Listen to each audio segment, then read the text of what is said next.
अथ द्वितीयो अध्यायः भक्ति का दुख दूर करने के लिए नारद जी का उद्योग।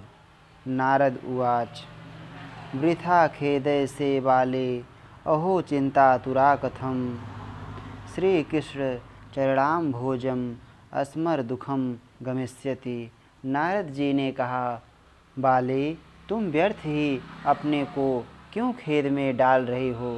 अरे तुम इतनी चिंतातुर क्यों हो? भगवान श्री कृष्ण के चरण कमलों का चिंतन करो, उनकी कृपा से तुम्हारा सारा दुख दूर हो जाएगा।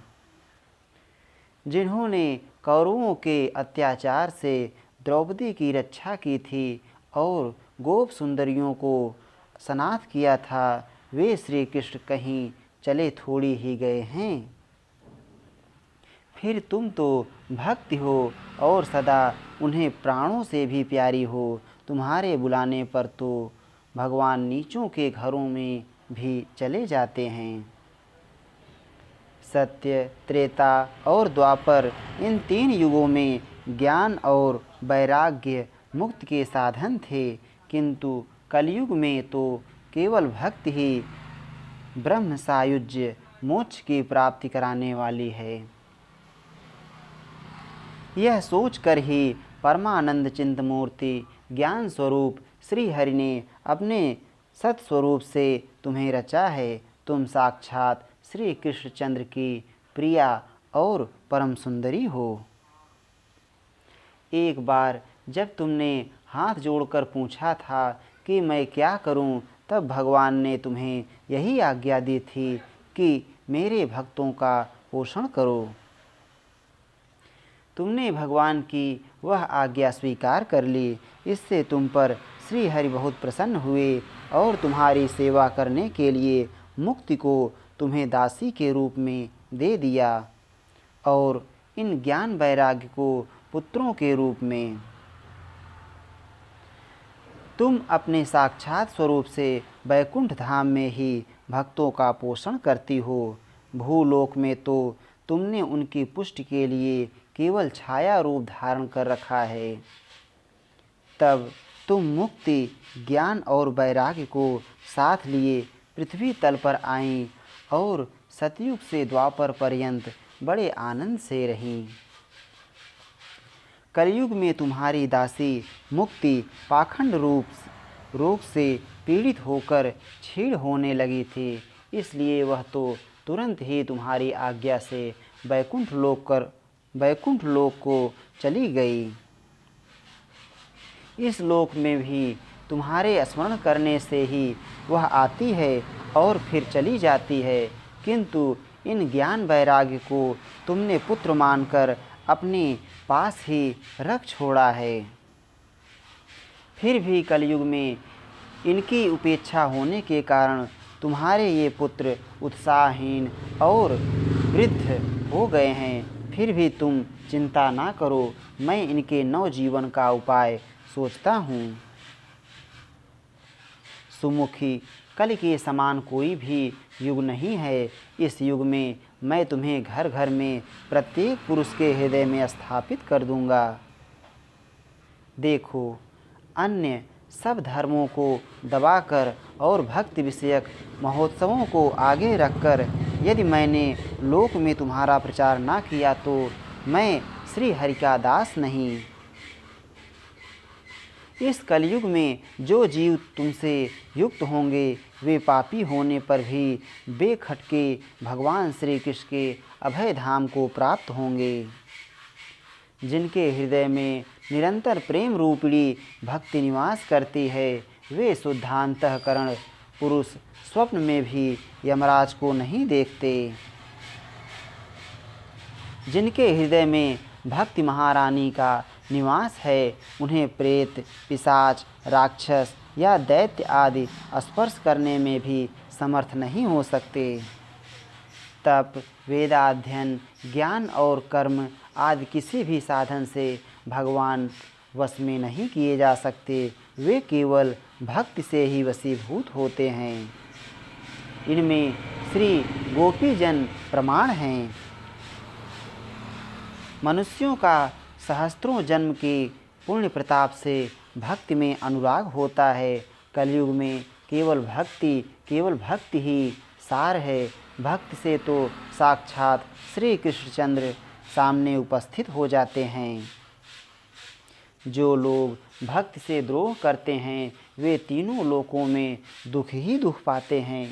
पूर्व काल में भक्त का तिरस्कार करने वाले दुर्वासा ऋषि को बड़ा कष्ट उठाना पड़ा था। बस व्रत, तीर्थ, योग, यज्ञ और ज्ञान चर्चा आदि बहुत से साधनों की कोई आवश्यकता नहीं है। एकमात्र भक्ति ही मुक्ति देने वाली है। सूत जी कहते हैं, इस प्रकार नारद जी के निर्णय किए हुए अपने महात्म्य को सुनकर भक्ति के सारे अंग पुष्ट हो गए और वे उनसे कहने लगी। भक्ति ने कहा, नारद जी आप धन्य हैं, आपकी मुझ में निश्चल प्रीति है। मैं सदा आपके हृदय में रहूँगी, कभी आपको छोड़कर नहीं जाऊँगी। साधो आप बड़े कृपालु हैं, आपने क्षण भर में ही मेरा सारा दुख दूर कर दिया, किंतु अभी मेरे पुत्रों में चेतना नहीं आई है। आप इन्हें शीघ्र ही सचेत कर दीजिए, जगा दीजिए। सूत जी कहते हैं, भक्ति के ये वचन सुनकर नारद जी को बड़ी करुणा आई और वे उन्हें हाथ से हिला डुलाकर जगाने लगे। फिर उनके कान के पास मुंह लगाकर जोर से कहा, ओ ज्ञान जल्दी जग पड़ो, ओ वैराग्य जल्दी जग पड़ो। फिर उन्होंने वेद ध्वनि, वेदांत घोष और बार बार गीता पाठ करके उन्हें जगाया। इससे वे जैसे तैसे बहुत जोर लगाकर उठे, किंतु आलस्य के कारण वे दोनों जभाई लेते रहे। नेत्र उघाड़ कर देख भी नहीं सके। उनके बाल बगलों की तरह सफ़ेद हो गए थे। उनके अंग प्रायः सूखे काठ के समान निस्तेज और कठोर हो गए थे। इस प्रकार भूख प्यास के मारे अत्यंत दुर्बल होने के कारण उन्हें फिर सोते देख नारद जी को बड़ी चिंता हुई। वे सोचने लगे, अब मुझे क्या करना चाहिए। इनकी यह नींद और इससे भी बढ़कर इनकी वृद्धावस्था कैसे दूर हो। शौनक जी इस प्रकार चिंता करते करते वे भगवान का स्मरण करने लगे। उसी समय यह आकाशवाणी हुई कि मुनि खेद मत करो, तुम्हारा यह उद्योग निसंदेह सफल होगा। देवर से इसके लिए तुम एक सत्कर्म करो, वह कर्म तुम्हें संत शिरोमणि महानुभाव बताएंगे। उस सत्कर्म का अनुष्ठान करते ही क्षण भर में इनकी नींद और वृद्धावस्था चली जाएंगी तथा सर्वत्र भक्ति का प्रसार होगा। यह आकाशवाणी वहाँ सभी को साफ साफ सुनाई दी। इससे नारद जी को बड़ा विस्मय हुआ और वे कहने लगे, मुझे तो इसका कुछ आशय समझ में नहीं आया। नारद जी बोले, इस आकाशवाणी ने भी गुप्त रूप में ही बात कही है। यह नहीं बताया कि वह कौन सा साधन किया जाए जिससे इनका कार्य सिद्ध हो। वे संत ना जाने कहाँ मिलेंगे और किस प्रकार उस साधन को बताएंगे। अब आकाशवाणी ने जो कुछ कहा है उसके अनुसार मुझे क्या करना चाहिए। सूत जी कहते हैं, शौनक जी तब ज्ञान वैराग्य दोनों को वहीं छोड़कर नारद मुनि वहाँ से चल पड़े और प्रत्येक तीर्थ में जाकर मार्ग में मिलने वाले मुनीश्वरों से वह साधन पूछने लगे। उनकी उस बात को सुनते तो सब थे, किंतु उसके विषय में कोई कुछ भी निश्चित उत्तर ना देता। किन्हीं ने उसे असाध्य बताया, कोई बोले इसका ठीक ठीक पता लगना ही कठिन है, कोई सुनकर चुप रह गए और कोई तो अपनी अवज्ञा होने के भय से बात को टाल टूल कर खिसक गए। त्रिलोकी में महान आश्चर्यजनक हाहाकार मच गया। लोग आपस में कानाफूसी करने लगे। भाई, जब वेद ध्वनि, वेदांत घोष और बार बार गीता पाठ सुनाने पर भी भक्ति, ज्ञान और वैराग्य ये तीनों नहीं जगाए जा सके, तब और कोई उपाय नहीं है। स्वयं योगीराज नारद को भी जिसका ज्ञान नहीं है, उसे दूसरे संसारी लोग कैसे बता सकते हैं। इस प्रकार जिन जिन ऋषियों से इसके विषय में पूछा गया, उन्होंने निर्णय करके यही कहा कि यह बात दुस्साध्य ही है। तब नारद जी बहुत चिंतातुर हुए और बद्री वन में आए। ज्ञान वैराग्य को जगाने के लिए वहाँ उन्होंने यह निश्चित किया कि मैं तप करूँगा। इसी समय उन्हें अपने सामने करोड़ों सूर्यों के समान तेजस्वी सनकादि मुनीश्वर दिखाई दिए। उन्हें देखकर वे मुनिश्रेष्ठ कहने लगे। नारद जी ने कहा, महात्माओं, इस समय बड़े भाग्य से मेरा आप लोगों के साथ समागम हुआ है। आप मुझ पर कृपा करके शीघ्र ही वह साधन बताइए। आप सभी लोग बड़े योगी, बुद्धिमान और विद्वान हैं। आप देखने में 5-5 वर्ष के बालक से जान पड़ते हैं, किंतु हैं पूर्वजों के भी पूर्वज। आप लोग सदा वैकुंठ धाम में निवास करते हैं, निरंतर हरि कीर्तन में तत्पर रहते हैं, भगवत लीला अमृत का रसास्वादन कर सदा उसी में उन्मत्त रहते हैं और एकमात्र भगवत कथा ही आपके जीवन का आधार है। हरि शरणम, भगवान ही हमारे रक्षक हैं। यह वाक्य सर्वदा आपके मुख में रहता है। इसी से काल प्रेरित वृद्धावस्था भी आपको बाधा नहीं पहुंचाती। पूर्व काल में आपके भ्रूभंग मात्र से भगवान विष्णु के द्वारपाल जय और विजय तुरंत पृथ्वी पर गिर गए थे और फिर आपकी ही कृपा से वे पुनः वैकुंठ लोक पहुँच गए। धन्य है, इस समय आपका दर्शन बड़े सौभाग्य से ही हुआ है। मैं बहुत दीन हूँ और आप लोग स्वभाव से ही दयालु हैं, इसलिए मुझ पर आपको अवश्य कृपा करनी चाहिए। बताइए, आकाशवाणी ने जिसके विषय में कहा है वह कौन सा साधन है और मुझे किस प्रकार उसका अनुष्ठान करना चाहिए। आप इसका विस्तार से वर्णन कीजिए। भक्ति, ज्ञान और वैराग्य को किस प्रकार सुख मिल सकता है और किस तरह इनकी प्रेम पूर्वक सब वर्णों में प्रतिष्ठा की जा सकती है। सनकादि ने कहा, देवर से आप चिंता ना करें, मन में प्रसन्न हों। उनके उद्धार का एक सरल उपाय पहले से ही विद्यमान है। नारद जी, आप धन्य हैं। आप विरक्तों के शिरोमणि हैं, श्री कृष्ण दासों के शाश्वत पथ प्रदर्शक एवं भक्ति योग के भास्कर हैं। आप भक्ति के लिए जो उद्योग कर रहे हैं, यह आपके लिए कोई आश्चर्य की बात नहीं समझनी चाहिए। भगवान के भक्त के लिए तो भक्ति की सम्यक स्थापना करना सदा उचित ही है। ऋषियों ने संसार में अनेकों मार्ग प्रकट किए हैं, किंतु वे सभी कष्ट साध्य हैं और परिणाम में प्रायः स्वर्ग की ही प्राप्ति कराने वाले हैं। अभी तक भगवान की प्राप्ति कराने वाला मार्ग तो गुप्त ही रहा है। उसका उपदेश करने वाला पुरुष प्रायः भाग्य से ही मिलता है।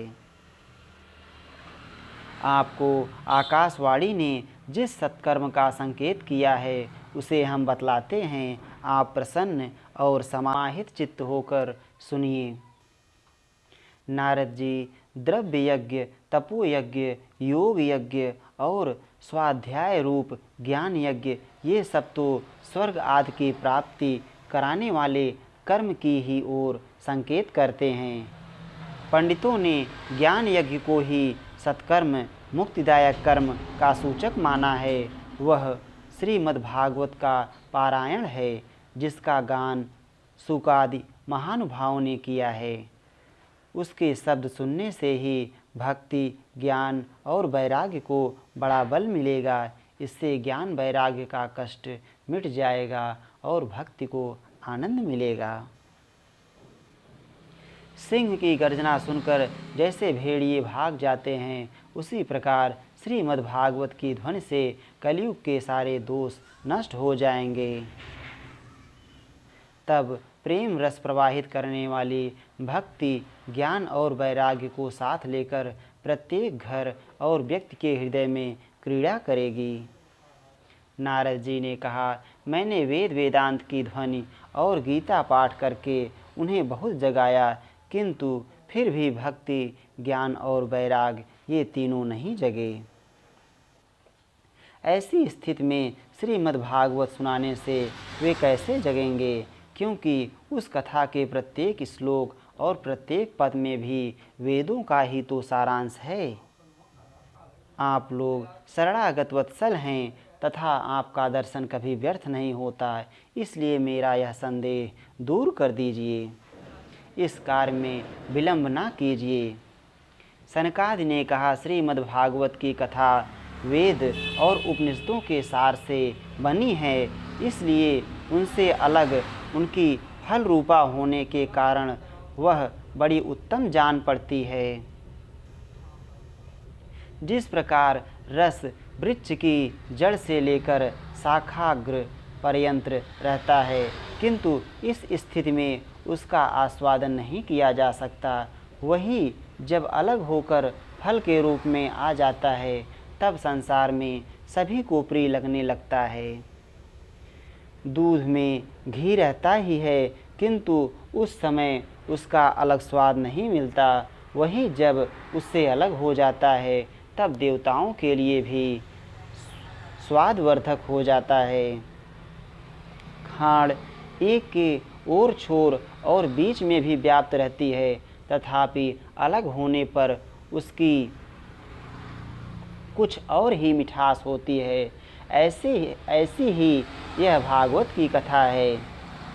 यह भागवत पुराण वेदों के समान है। श्री व्यास देव ने इसे भक्ति, ज्ञान और वैराग्य की स्थापना के लिए प्रकाशित किया है।